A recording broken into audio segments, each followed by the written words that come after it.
20th, 2020 City Planning Commission meeting. We'll begin the meeting with a roll call. Okay. Wendy Woods.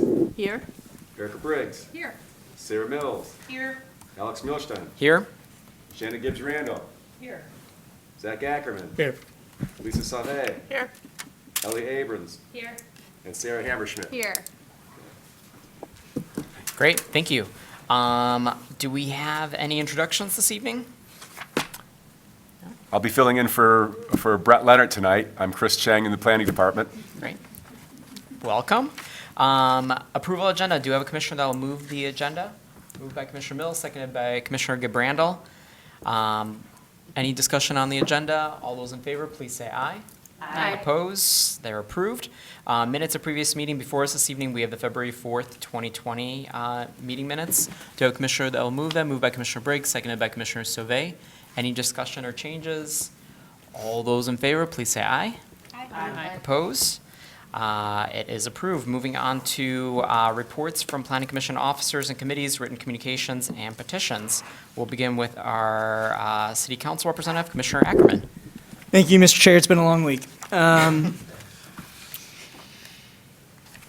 Couple items of immediate relevance. First was that City Council approved the Talpost Night annexation at 2731 Newport. It brings another single-family home into the city of Ann Arbor. Additionally, City Council established or voted to establish a City Council Mobility Committee. This is a subcommittee of City Council with redundant functions to the Transportation Commission. While the resolution itself is poorly written, so it's unclear what their scope of work is,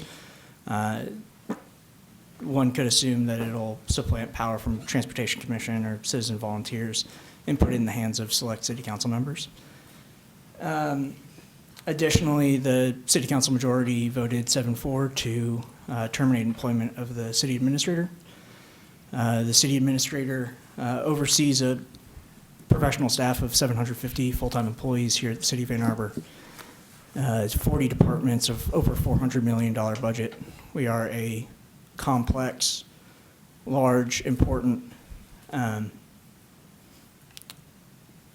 municipal organization that doesn't have a captain or a rudder at this time.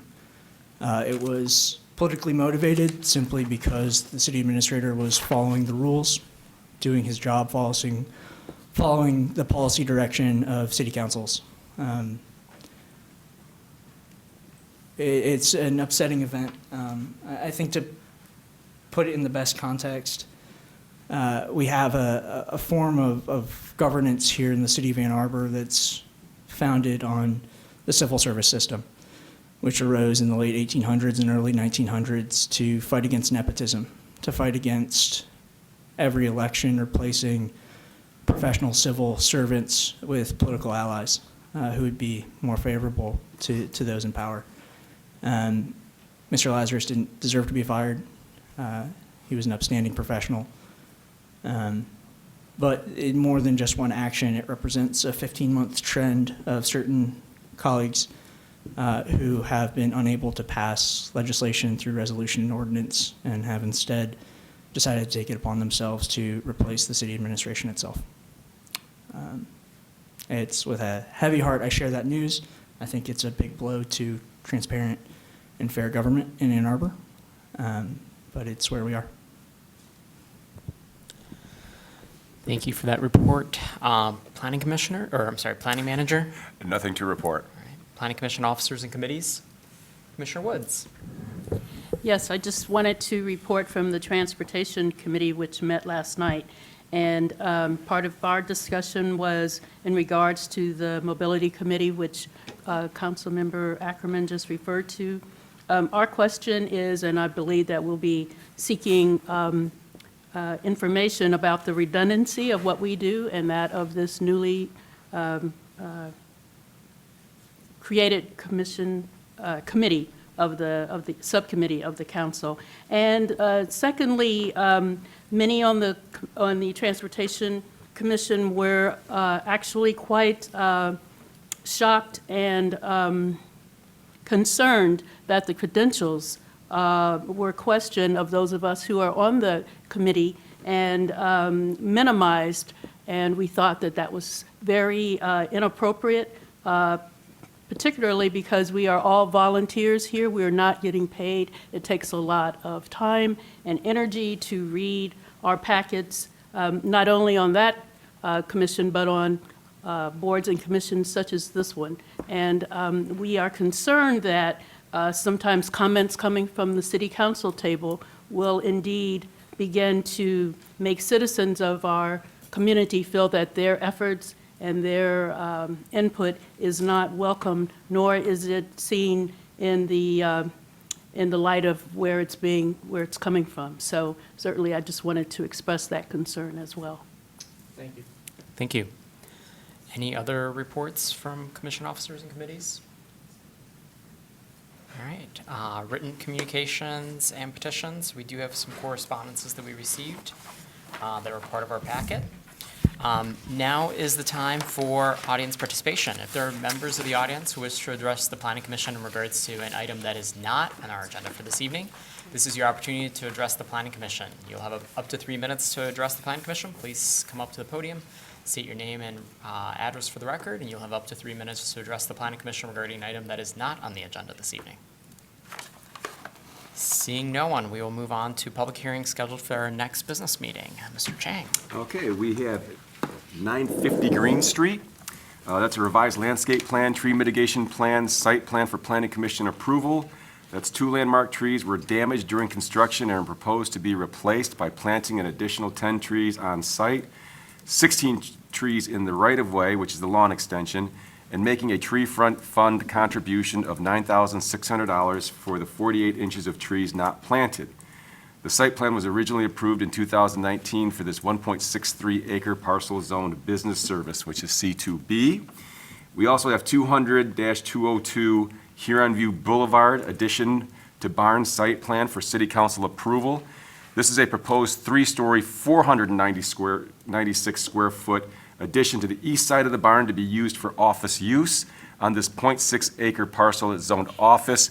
Just for clarification, it says in the posting that it is a 543 square foot addition. I read to you that it was 496 square feet, and that is the correct addition as far as floor area. Great, thank you. And that is scheduled for our next business meeting, which is March 3rd, which is a Tuesday, so we're back to our Tuesday schedule at 7 p.m.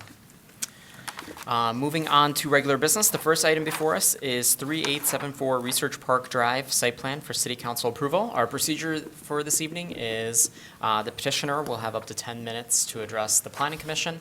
We'll then move on to a report from city staff, and then public comment, public hearing, and then we'll go to discussion and a motion and a vote. So we'll begin with the petitioner. Good evening, I'm Mark Pasco from Stantec, and here to talk about 3874 Research Park Drive. And with me tonight is a Tier 1 team of Pam McCausland, the owner, Tom Phillips, Hobbs and Black, and Joe Vig from Vig Construction, and Cassandra and myself from Stantec. So our site is over on 3874 Research Park Drive. Hopefully you've had a chance to review the packet. And it's roughly a 5.6 acre site. Oh, I guess the arrow doesn't work. South of 94, east of State Street, north of Ellsworth and the Research Park. There's an existing 27,000 square foot building on the site. We're proposing a 79,000 square foot office and research use.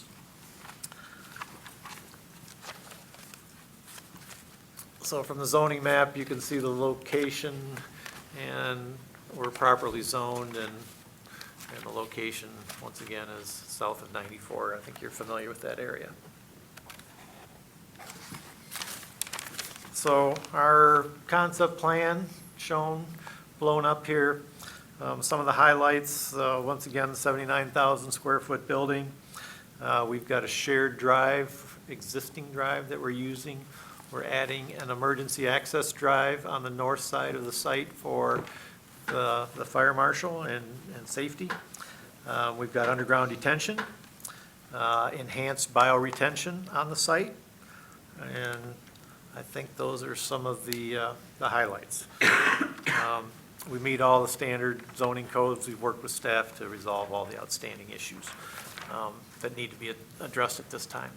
So with me is Tom, and he's going to talk a little bit about the building. Evening, ladies and gentlemen. My name is Tom Phillips. I'm with Hobbs & Black down the street there. So the building is, the kind of the overall concept of the building is to make it a kind of next generation combination R&D building and office, as Mark mentioned.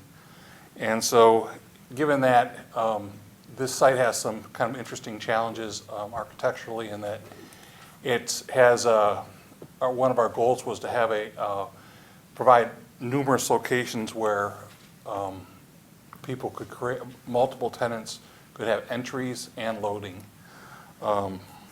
in the same building. So we designed it to be flexible, to be attractive, and have kind of a high-tech appearance and stand out a little bit as far as compared to a lot of other buildings. So we worked really hard to give it a little bit more character than you see in a lot of buildings. We designed some sustainable features into the building as well, as far as sunshades, additional insulation, a white roof, and we're also going to be paying attention to recycled content of some of those finished materials. But here you're seeing some of the expressions of the idea where you can say if there's multiple tenants, there's opportunities for those tenants to create entries kind of throughout the building, interdispersed with access with overhead doors. This would be like I said, as I mentioned, an R&D use. There you're seeing some of the sunshades. The building skin is essentially a uniform. It's the materials that are kind of moving in and out as you go around the building. Generally, we'd be using insulated high-performance glass, as you would all expect, and or we used a little bit of curtain wall accent as we face the road. So one of the challenges of this site is also we don't have any direct access off of Research Park Drive, so that's going to be more traditional office space potentially facing that direction.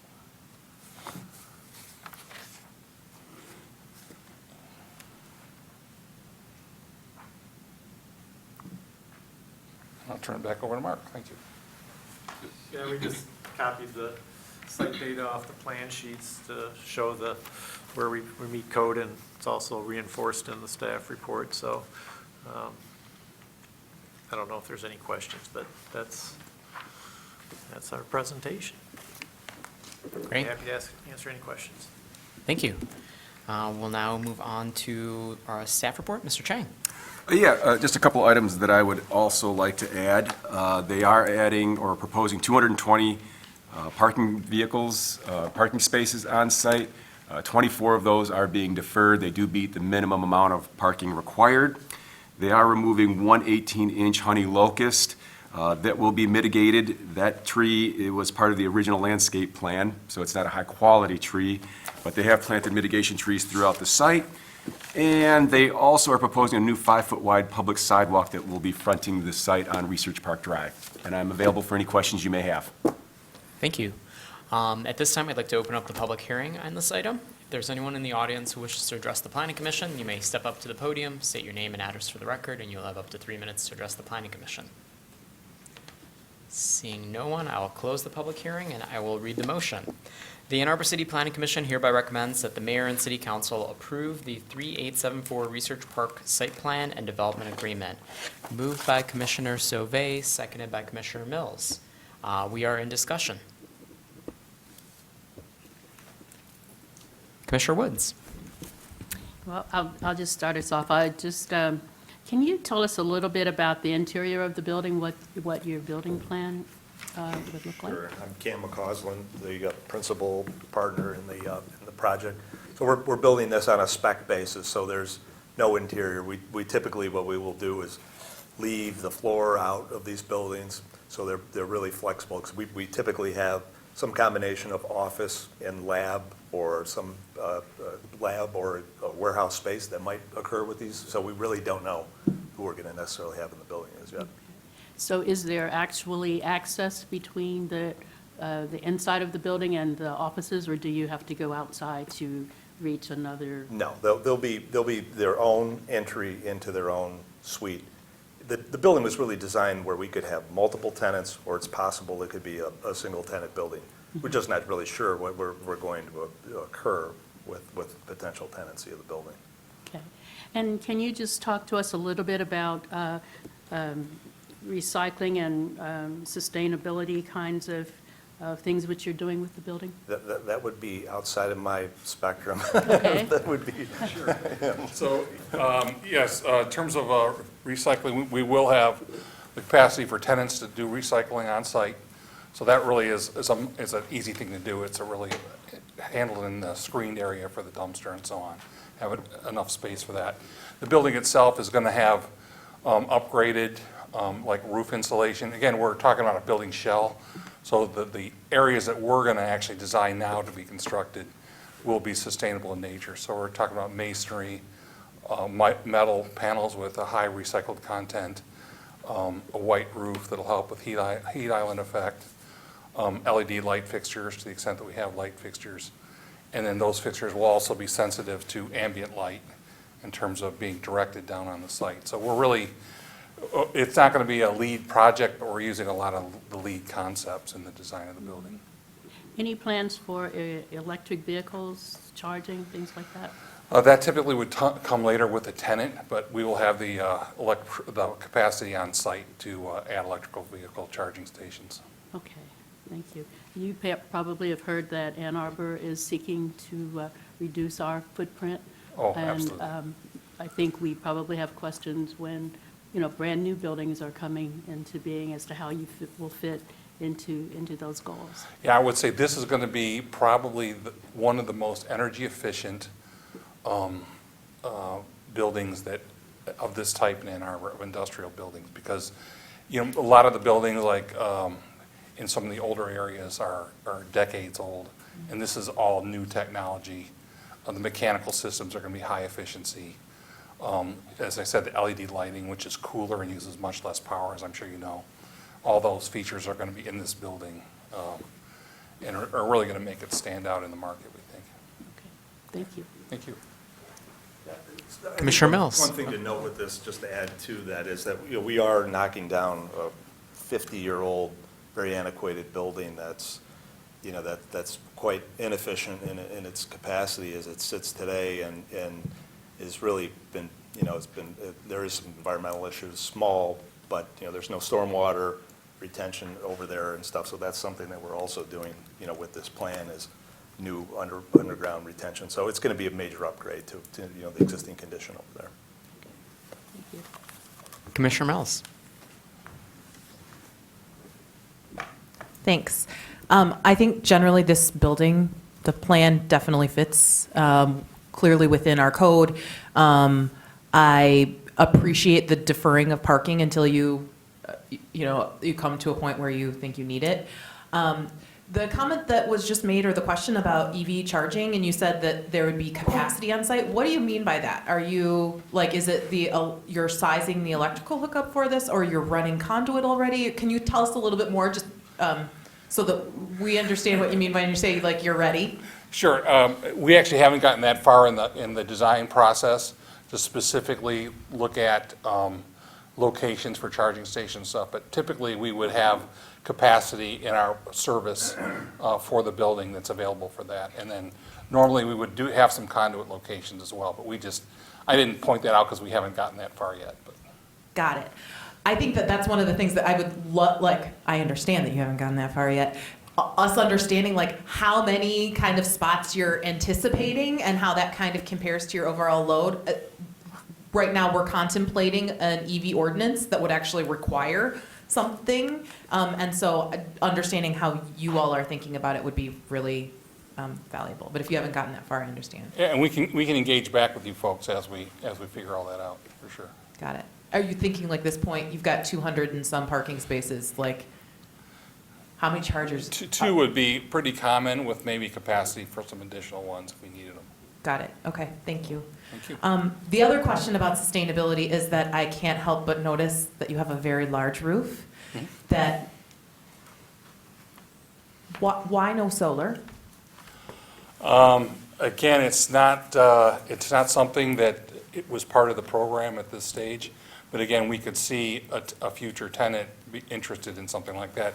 It's one of those things that when you think about the shell of a building that's really ready for a future tenant, and there's a lot of things that come, I mean, it's going to be a high-tech building, so solar could easily be something that comes along at some point. So is that part of the design that you're structurally ready for it? Are you electrically ready for it? Like, because it's far cheaper to when you're building it now, right? Oh, yeah, it would be, it have to do with roof capacity. The roof already is going to support it, the roof type. We're going to use adhered, either TPO or EPDM membrane roof. So it's a matter of, we're just not there yet in the program. But we can, yeah, we definitely could include the load capacity for solar, which is not even very high, it's minimal. Right, well, and it's more like, are you running the conduit up, again, like, making it so that it can be plugged in effectively from the roof? What I would just suggest, there's a couple of us that sit on the city's Carbon Neutrality Commission. Okay. And that rooftop could be super valuable to someone. I don't know what that looks like yet, but you're building a brand new building now, and so you're starting from scratch. Everything that we talk about, or generally in the city, is retrofitting, right? Right. And so you have the opportunity now. I understand if that doesn't fit in your program, though you might look, I don't know what you're like, do you intend to own the building long-term, or what's the kind of model for that? Yeah, so, it's an interesting question because we own about 400,000 square feet, mostly in Pittsfield Township and mostly in retrofitted, buildings. Obviously, we own mostly this type of product, single-story flex buildings. And I can tell you that as we turn tenants over, we are absolutely seeing a need for EV charging. In fact, we're working on a project right now that's going to have some EV charging, associated with it. And there's no question it's coming. How many of those, it could be 10 years, we might have the whole parking lot might have to be charged in some capacity. So there's no question we're going to add in some way. We're going to have it here. It's just a question of how much and where. Again, when you look at the floor plan of that building, parking's all along the perimeter. So we want to put it strategically in the right spots. The utilities are only going to go into a central room right now, and they'll be distributed in the future depending on how the tenancy of the building really takes place. Yeah, I'm not an architect, so I don't know totally what it involves to put it up there. But figuring out where you're going to get wires to the roof for the solar panels, because you anticipate owning this building, I'm imagining, in for... In a single-story building, it's very simple. It's actually, we have one electrical service room, as Cam just said. Yeah. It's a matter of running a conduit up to the roof. Right. It's not like a high-rise where you got to run something through the middle of the building or something like that. This is much simpler. If you can imagine that if this shell was to be up, you would walk into it, it would literally not have any floor, sand floor, so we can put plumbing all over the building, electrical all over the building, and the accessibility to the roof would be, just superstructure where we could go and do anything with it. We want to make it as flexible as possible because we really don't know who the tenant's going to be. We have a pretty good idea, or you have to be super flexible. We end up tearing up these buildings all the time. When we retrofit them. So the ability to have that flexibility on the front end and having a shell is probably our best case scenario to really decide what we really want it to look like ultimately. Got it. And just so that I can better understand kind of how these buildings operate, typically, who pays the utilities? Tenant. The tenant pays the utilities, so they're paying the rent. Yes. Okay. And you're designing this to be ultra efficient. Mm-hmm. Are you working, does that command, it's a new building, so I'm guessing that that's a little bit different than an existing building, but does that command higher rent? Being able to sell to your tenant that it's uber energy efficient? Well, or yeah. how do you, I'm just curious, again, because this is something that we're pushing for, how it works as a building owner. Let me take that. Sure. Yeah. So I'm the builder, Joe Vig. We know each other. Nice to see you. and I'm a partner in the project as well. And I think the questions or suggestions are really good ones, because what we're finding, beyond our own desire to be sustainable, the tenants are demanding it. And so we want this building prepped for kind of carbon neutrality. And we understand that our ability to do deals with future tenants is going to, really be essentially hinge on our ability to deliver things like solar and other, kind of modern technologies. EV charging stations, Tom mentioned too, in all likelihood, just because he's not, spending our money, but in all likelihood, we would want to be an industry leader in terms of the number of charging stations. I mean, we fully recognize in a relatively short period of time, within one tenant lease, we may have a parking lot that's entirely filled with electric vehicles. We would hope. And so I would say that our motives are, kind of the same as yours, and that is, we've got a chance to do this right and to prep this building with, kind of all the modern technology that we need. And then from a sustainability perspective, what we're finding is the tenants are very sophisticated, not just because of the energy efficiency aspect of it, but they're looking at it from their ability to recruit and retain their employees. And the vast majority of those employees are really demanding that they work in sustainable workplaces, in terms of, indoor air quality, in terms of energy efficiency, and just generally kind of moving towards, an overall goal of carbon neutrality.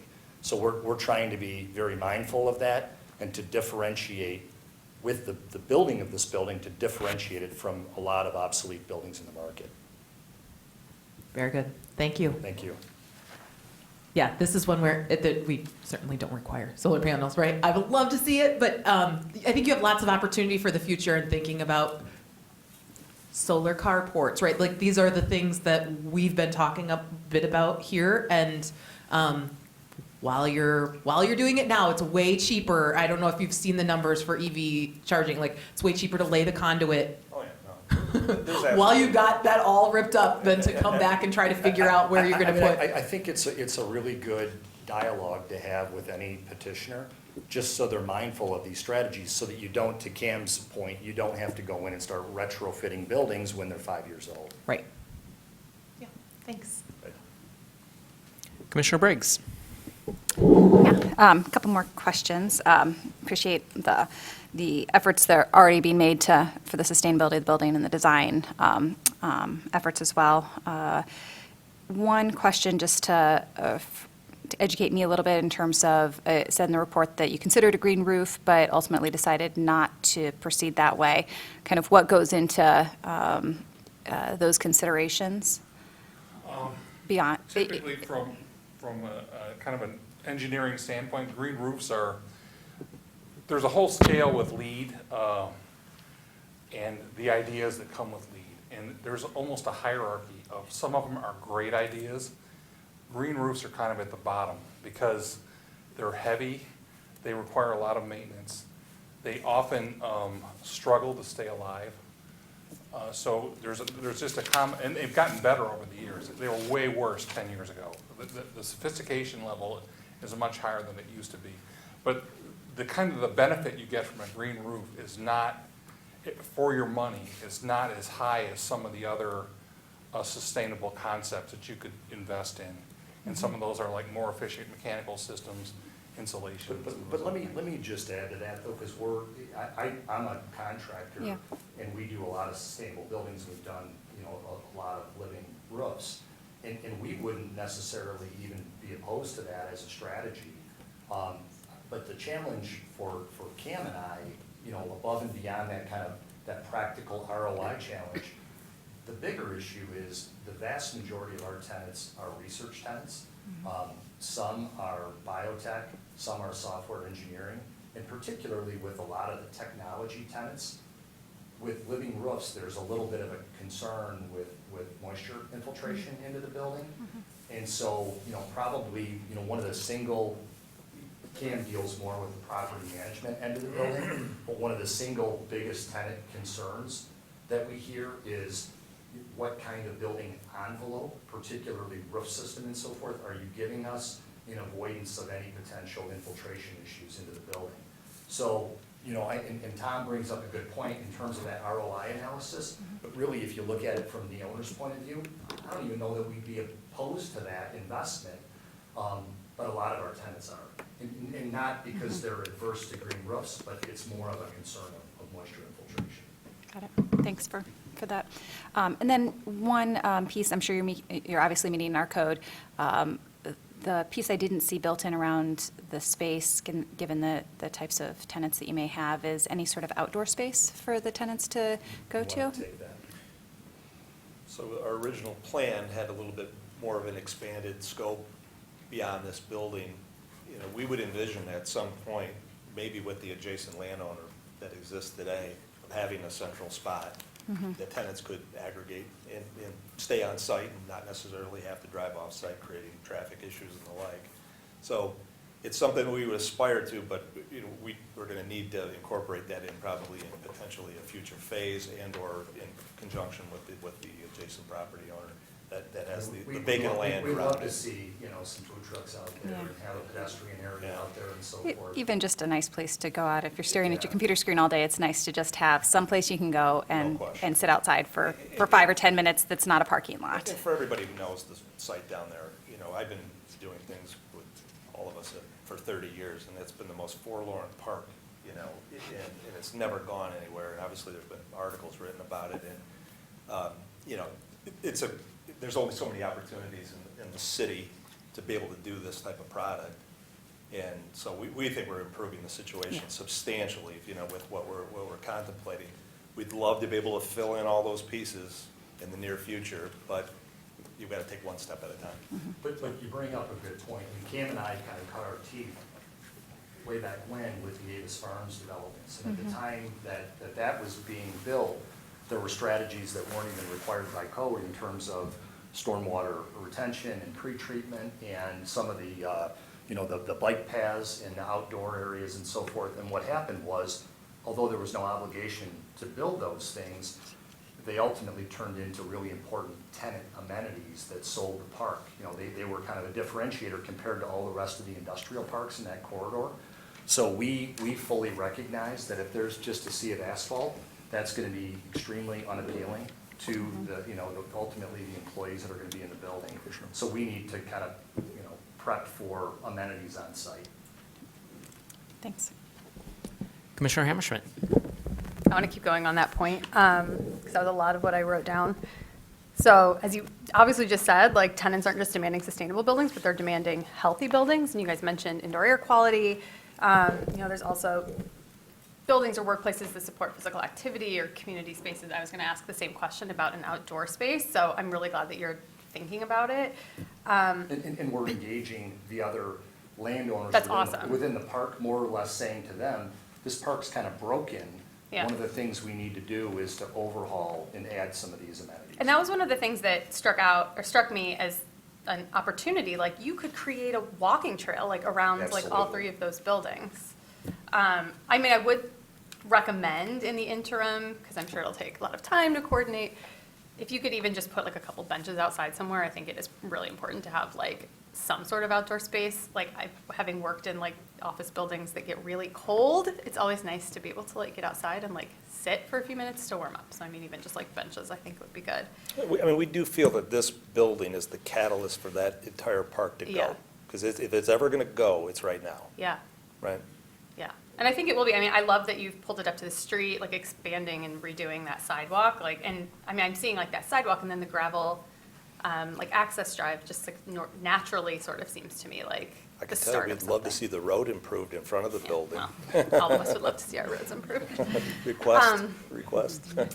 So I don't know if you guys know about health certification systems for buildings like Fitwel and Well, but they might be something. Say that one more time. Fitwel is a building certification system that actually came out of the federal government that a nonprofit up in New York runs now. And then there's the Well Building certification. It might be worth recommending to your tenants that they look into something like this, or even just getting familiar with some of the principles. So Yeah, that and that's something that we could proactively Yeah. do as well.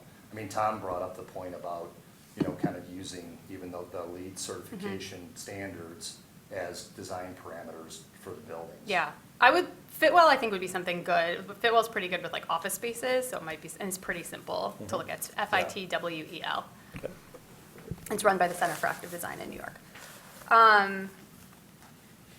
The only other thing, and this might also be something that comes when you're like talking to the tenants, but I saw that you had bike racks and like bike storage. What about like a shower or, like for people commuting to work that are like, So that generally becomes part of the tenant requirements as well. okay, And I will tell you, that's pretty much, in terms of their programs, that's pretty much a standard requirement now.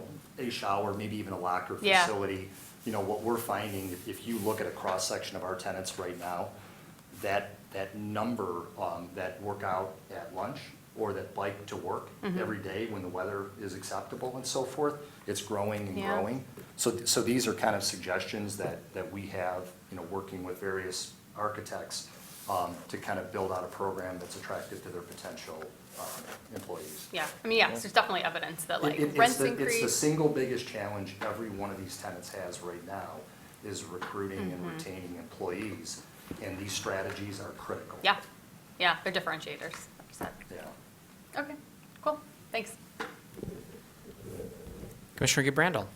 On that note, and this may be a question for staff, one thing as somebody who bikes around a lot, the stretch between Eisenhower and Research Park Drive, like you have a really nice way all along State Street, there's bike lanes, all that kind of thing, and then you hit that intersection and it is no man's land, scary territory because of the highway and all that kind of thing. And I bike all over, and I biked it once and I'm like, I'm never doing that again. I really felt completely vulnerable there. That's not your problem, but what I'm wondering is from perhaps even Commissioner Woods or Mr. Chang to hear about if there are any plans afoot in terms of that section of state. Because I know there's been studies and things like that, but I have no idea where they are, and I think that this We is. happen to have the right person in the room here. So we've been working, Mark's been really spearheading. This has probably been going on for almost 20 years, and we've been part of that effort with Mark, but trying to spearhead really a corridor improvement process. One, it's a safety issue for Right. pedestrians and bikers that is very concerning. And the second, it's an image issue. We've heard it again and again, particularly from our tenants, that this is the University of Michigan. When you exit off of 94 onto State Street, you should feel like you've arrived someplace very special, like as though you showed up in Palo Alto or wherever. And that you just don't have that. So I don't want to steal your thunder, but Mark has actually been working, and we've actually contributed to and gotten some funding for studies, but ultimately, we haven't been able to accomplish our goals to this point. If you could tell us a little bit more about what you know, and then perhaps if there's any wisdom on this end of the table too, in terms of In other the Ann potential Arbor, plans. I'm primarily involved in the B2B work and the Great Lakes to Lake Trail north of here. But you mentioned Eisenhower, or you mean Ellsworth? No? Ellsworth on the south. From Eisenhower Eisenhower south. to From Ellsworth. Eisenhower. Yep, Yeah, other than the State Street improvement corridor down through there that's being talked about and applied for funding, yeah, that's all I can. And Spark as well. So Phil Santer from Spark has taken this on as a personal mission as well. And he's pulled together, like Mark, Cam, myself, probably the half a dozen major property owners on that corridor. And Spark is trying to initiate kind of a coordinated strategy of, okay, including engaging the university as well, what are we going to do here? The challenge is, most of the property we're talking about is in right-of-ways and things that we Right. don't control, Right. but they're really, really important for the success of all the projects around there. Then you have two municipalities at the same time That's as right. well. Right. So That's right. It's an issue. yeah. But I would agree with you that accessibility, especially across the freeway, needs to happen. Yeah. There's no Even doubt. all the way to Ellsworth, I mean, it's just, you Yeah, know, right. Well, it's a struggle. We'd like to see State Street improved all the way down to Michigan Avenue, would be great, but that's been a 30-year mission. That's never been accomplished Yeah, either. right, yeah. Well, I guess I applaud your efforts for any kind of, pushing nudging to be able to make that happen, because, you know, you can, from many parts of town, you can make it really close, but that last stretch is rough. And I think that you're right, the kind of people that would be interested in working in a place like that, to be able to attract people, to be able to keep people, you know, giving them options For sure. is a really important thing. And Right. so the more that we can try to be able to push that process along, and then obviously that fits right in all of our sustainability goals and our carbon neutrality goals. So, yeah, keep it going. And then I don't know if there's anything to add from the city's end in terms of plans, you know, that may be afoot in terms of South State. Yeah, so the non-motorized plan recommends sidewalks along Research Park Drive, which have been proposed on this development. The transportation plan, the short-term recommendation proposes intersection improvements at State and Ellsworth, which they have actually constructed a roundabout. So they've met the short term. But as far as the midterm recommendations, they propose a traffic corridor study along State Street between Eisenhower and Ellsworth. And the long-term recommendation proposes intersection improvements north and south of I-94. So it's exactly what you're saying, Commissioner Gibbs Randall. Okay. It's just a matter of when are we going to get the funds and the time and move forward. And I know that, if I remember correctly, that's part of our potential transit-oriented design kind of corridor as well. And if that's going to be part of the program, then it seems like providing real alternative transportation opportunities, not just in name, but in action, for bikers, walkers, whatever it is, that really, I think, needs to, there are several things coalescing here, I think. We're hearing it loud and clear from the tenants. Mm-hmm. And, you know, they really, I mean, obviously, in a perfect world, they all want to be in downtown Ann Arbor. That's right. From a practical perspective, it's just not possible. So if you get a 50,000 square foot user, they want to come as close to that experience as they possibly can. You know, certainly in terms of kind of that urban level of density, bike lanes, you know, all the safety issues we're talking about, not having to jump in a vehicle and drive somewhere to go to lunch. Right. So these are issues that we, you know, in kind of our master plan, I guess, beyond this building, because we've been engaging all the other property owners in that park, in trying to acquire some additional property ourselves, with being mindful of that. Our end game would be really to convert that from what I would call a kind of a suburban industrial park model to more of something that more reflects kind of a walkable urban experience. Yeah, great. It's a long process, and It it's is a been, lot. We it's been totally something we've get been that. working on for years, but any advocacy, any help that we could get from the different agencies would be Right. much appreciated. Commissioner Mills. This is just a quick follow-up on there. If that's in your long-term vision, does our current zoning in that area support that idea of this as a walkable industrial park? I think so. Okay. I mean, I think if you look at your zoning relative to, say, even Pittsfield Township, it provides for greater density, the orientation of the buildings, the positioning of the buildings, and so forth. I think it creates a little bit more of a kind of an urban architecture than the traditional suburban architecture where you have, I mean, when we first started doing buildings in Avis Farms, you know, like the floor to area ratios, the lot coverage was 10% or 15%. It's, you know, kind of criminal that you had all this land, you're building all this infrastructure, and then you're not putting any density on the land that you've improved. That, I think, you've dramatically changed that strategy.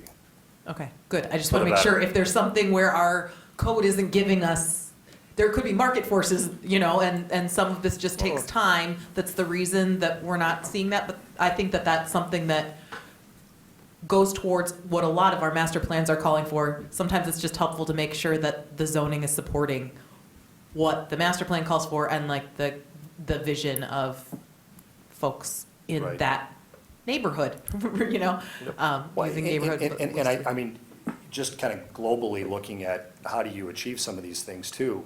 You know, one of the things, if you kind of compare Ann Arbor to the surrounding municipalities, one of the challenges has been some of the infrastructure cost in terms of like sewer water connection fees and things like that. I think have eaten up budgets that might otherwise go to park amenities. I mean, that's something to think about. But everybody, ultimately, we have to provide those amenities, because if you don't provide them, you're not going to get tenants, and they're not going to be successful. Commissioner Briggs? One small request when you find yourself with spare time. I'm sure you will have plenty of it. Given the things that you've said tonight, I think it would be very helpful to just write a general letter about kind of your thoughts for the corridor, or the desire to see amenities improve along State Street. I know we're I'm happy to do that. I know we're a long way away from that. I've done a lot of transportation advocacy, and it's Yeah, a long time, but Yeah. we're seeing a lot of, just bluntly, we're seeing a lot of pushback against bicycle and pedestrian improvements, and especially on corridors that, this is one that's seen as very much as a auto-centric sort of car corridor. There aren't any, improvements anticipated in the near future, but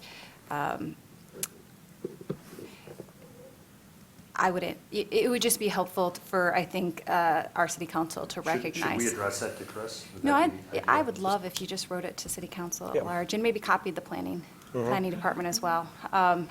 It's up to you if you'd like to do something like that. Not now, in the future, sometime, I can tell, past this project. we were sort of initial members of this State Street Corridor Improvement Yeah. Program that the Spark guys put Yeah. together.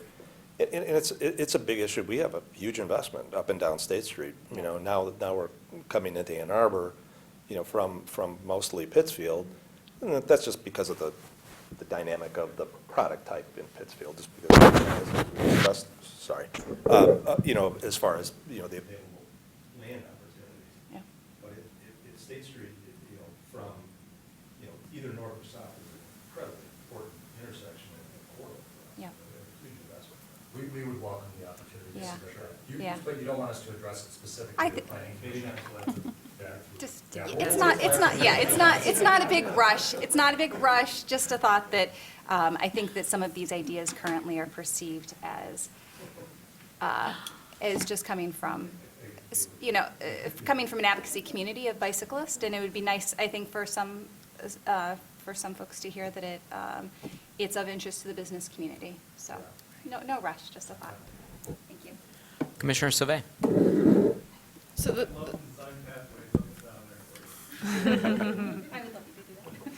the Mark has drawn a lot of concepts. The conversation about mixed use raises what we previously passed for restaurants along office districts. Now, this is for a research district, and you're adjacent to ORL. So it is something that it would be interesting, maybe for Commissioner proposed business, that we start looking at those zoning districts for that type of mixed use. So it'd be interesting to get your feedback as you start developing program and looking at the site as a whole, how we've already started to evaluate a small percentage, because we don't want this to be a restaurant, district, but to get those amenities so it can be mixed use, make walkable communities. So just this conversation raises that. So getting your feedback as you progress, it might be on our agenda to look at. Yeah, So- we're happy to do that. I Yeah. mean, as you know, what's happening now, particularly with the larger tenants, Yeah. is they're providing almost their own food service Right. operation, in the context of their space. Yep. But as everybody said, when you go to work, you don't necessarily want to go to that cafeteria type experience. You want to have this more organic experience out at the food trucks or wherever. Right. So And we the need food to trucks would be address there, would be available, but it might be if you had a coffee shop as a tenant, that all the other tenants could be serviced, or a restaurant, that wouldn't be allowed here. It would have to be within a tenant space to have, private service. So I think that's something, as we start looking at these research parks as their own mixed-use amenity complexes, something to look at, so. Well, in the two new hotel facilities that are kind of the gateway into this park as well, as part of that approval, they have the kind of the annex building that's there as well. And I think the intent with that was to create that type of experience, and we're hoping to benefit from that as well. Yeah.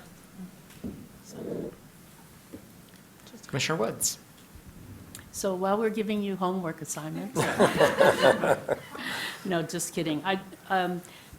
But I think, as you talk about who you're talking to along that whole State Street corridor, and you may have mentioned that the University of Michigan has also been a partner at the table. I'm not sure. But I would encourage that because as I envision where you are, certainly the U of M buses go down as far as, I guess, Eisenhower and turn around at Wolverine Tower and then go back. And we know that they carry a lot of passengers. Somehow having a bus that actually comes down into your area, given that you're doing research and development and there may be some opportunities working with folks up at the main campus or North Campus. I'm just thinking, putting people into mass transportation as opposed to having everyone jump into their car to get where they need to go. We might be completely an agree opportunity. with So you on that. we've had discussions with a prospective tenant that would demanded that if they were of interest, that we would have some sort of public transportation that would take their employees to downtown during lunch, during after-work Normal business activities. hours, yeah. So absolutely something that we would encourage that, for sure. Yep. And we've sat down with U of M on the greater plan for that park, the redevelopment of that park. And they've actually been receptive. We talked to Tech Transfer, we've talked to folks in the real estate side. The challenge, as you guys know, is kind of coordinating those efforts to get something done. So they want, U of M desperately, they realize that there's a massive constraint right now in Ann Arbor because they've got this extraordinary amount, what is it, like $1.2 billion of new technologies annually emerging from the university. And yet the reality is, as you try to develop that technology and commercialize it, which are like our tenants, you know, they're VC-funded companies, they're private equity-funded companies, and then ultimately some of them mature. We've had tenants mature to become multinational companies from venture capital. And they recognize that, but here's the dilemma, and it's a serious, serious dilemma for Ann Arbor. As they go along that progression, like we have tenants that we've had, say, for 20 years that started out as a 2,000 square foot venture capital funded entity, then they get to this multinational scale, and there's just not the facilities in Ann Arbor to accommodate their growth. And so they get consolidated into a campus in Boston or in Palo Alto or somewhere else that's actually much, much more expensive than Ann Arbor. You know, the rents are 3 times as high, the cost of living is much, much higher. You know, so they're looking, these tenants, as they grow, they're looking for these opportunities to accommodate their growth, and right now in Ann Arbor, they just don't exist. And so these, kind of coordinating all these efforts and providing solutions for tenants that get to that scale of maybe 25,000 feet and up is going to be an important strategy to keeping them in Washtenaw County. So I'm not going to give you any homework. But generally, what you're trying to do here is, it's a great project. The thing I'll note is that in the last couple of years, we've seen a lot of development in this area that we haven't seen in a long time, including the new Zoller facility that just opened up. So it's a great improvement to this area to get it looking like a research park versus something from the 50s. Right. Quote-unquote research park. The one thing that I also want to point out to the Plan Commission is this is the first time that I think in my time, and maybe it's not the first time, but one of the very few times that we've actually seen a spec office sort of building. We actually haven't seen anything spec. It's been for actual users. So I'm very excited about that we're actually seeing that in the city of Ann Arbor. That says that, you know, it says to me that we're going to be seeing more of it, hopefully. And then there's definitely a demand since you're willing to put up the money. We're kind of the pioneers. We've done them in Pittsfield, but Ann Arbor, it's, you know, the cost structure is different in Ann Arbor, and that's the great challenge. Yeah. So I appreciate your investment in it and in the faith that you have in the city and in that area. So, Thank you. any further discussion? All right, I think we're ready for the vote. All those in favor? Aye. Oppose? You're approved. Good luck at City Council. Thank you for your comments and suggestions as well. Thank you. At this time, we are on to audience participation. Is there anyone in the audience who wishes to address the Planning Commission about anything and everything at all? If so, please come up to the podium, state your name and address for the record, and you'll have up to 3 minutes to address the Planning Commission. Seeing no one jump up, I'll move on to...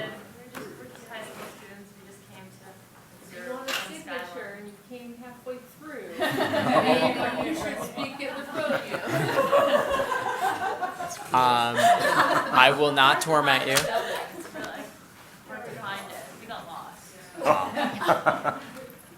Well, thank you for attending. Commission proposed business. Are there any commissioners Commissioner Sauvé?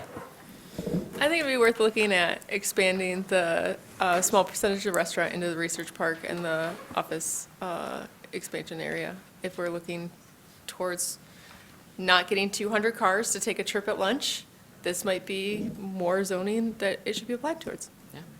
I see Mr. Chang writing. Yes. Thank you. Any other commission proposed business? Do I have a motion to adjourn? Moved by Commissioner Mills, seconded by Commissioner Woods. We are adjourned. Thank you.